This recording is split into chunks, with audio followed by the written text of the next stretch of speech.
السلام عليكم مشاهدينا. إذا كنت من محبي المنتخب الجزائري اشترك في القناة وفعل زر الجرس حتى يصلك كل جديد. لعب المنتخب الجزائري يوم الخميس مباراته الأولى ضد الصومال ضمن تصفيات الإفريقية المؤهلة إلى كأس العالم، والذي سيقام في الولايات المتحدة الأمريكية وكندا والمكسيك سنة 2026.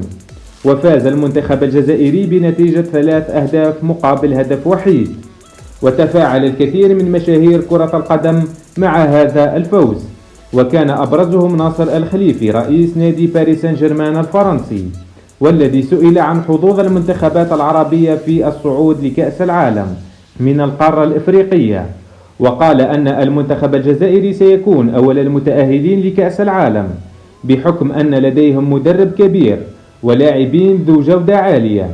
وقال الخليفي أن مجموعة الجزائر سهلة جدا ولا يمكن لأي منتخب أن يتغلب عليه، وأتوقع أن يصعد بالعلامة الكاملة.